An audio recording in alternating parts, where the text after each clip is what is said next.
ಮಾಡುವುದಕ್ಕಿಂತ ಪೂರ್ವದಲ್ಲಿ ಹಲವು ಬಾರಿ ಯೋಚಿಸಿ ನಾನು ಈ ಸಭೆಗೆ ನಡೆತಂದವಳು. ಹೌದೇ? ನಾ ಬರಬೇಕೋ ಅಥವಾ ಬೇಡವೋ ಎನ್ನುವ ಹಾಗೆ. ಯಾಕಮ್ಮ?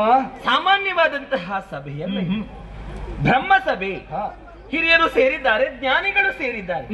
ಅಂತಹ ಸಭೆಗೆ ನಾವು ಒಮ್ಮಿಂದೊಮ್ಮೆಲೆ ಪ್ರವೇಶ ಮಾಡಿದ್ರೆ ಸರಿಯಾದೀತು ಎನ್ನುವ ಹಾಗೆ ಪೂರ್ವಾಪರ ಆಲೋಚಿಸಿ ಮತ್ತೆ ಈ ಸಭೆಗೆ ನಾನು ಪ್ರವೇಶವನ್ನು ಮಾಡಿದವಳು. ನನ್ನ ಮುಖವನ್ನು ಕಂಡಾಕ್ಷಣವೇ ನಿನಗೆ ಅರ್ಥವಾಯಿತು. ಏನೋ ಮನಸ್ಸಿನಲ್ಲಿ ಒಂದು ದುಗುಡದ ಭಾರ ಇರಬೇಕು, ಯಾವುದಕ್ಕೆ ಕೊರತೆಯಾಗಿದೆ ಎನ್ನುವ ಹಾಗೆ ಹೇಳುತ್ತಾ ಇರುವೆ. ಹೌದಮ್ಮ, ಯಾವುದಕ್ಕೂ ಕೊರತೆ ಎನ್ನುವುದು ನನಗೆ ಬರುವುದಕ್ಕೆ ಸಾಧ್ಯವೇ ಇಲ್ಲ. ಯಜ್ಞ ಮುಖದಿಂದ ನನ್ನನ್ನು ಪಡೆದವರು ಮಾತ್ರವಲ್ಲ, ಶಾರದಾ ಎನ್ನುವಂತಹ ನಾಮವನ್ನಿರಿಸಿ ಕಚ್ಚಪಿ ನಾಮಕವಾದಂತಹ ವೀಣೆಯನ್ನು ಕೊಟ್ಟು ಶಾರದಾ ಮಂಟಪದಲ್ಲಿ ಕೊಳ್ಳಿರಿಸಿ ನನಗೆ ಒಂದು ಎಂತದ್ದು ಕೆಲಸವನ್ನು ಕೊಟ್ಟವರು ನೀವು. ಕೆಲಸ ಅಂತ ಅಲ್ಲ, ನಿನ್ನ ಮನಸ್ಸಿನ ಆನಂದಕ್ಕೋಸ್ಕರ, ಆನಂದಕ್ಕೆ ಬೇಕಾಗಿ ಆ ವೀಣೆಯನ್ನು ಯಾವಾಗಲೂ ನುಡಿಸುತ್ತಾ ಇರು. ಅಪ್ಪ, ಒಂದು ವಿಷಯವನ್ನು ಮಾತಾಡೋಣ ಎನ್ನುವ ಹಾಗೆ ಬಂದವಳು ನಾನು. ಹೌದಾ? ಹೌದು. ಇಷ್ಟು ಮಾತಾಡಿದಿನ್ನು ಉಂಟಾ?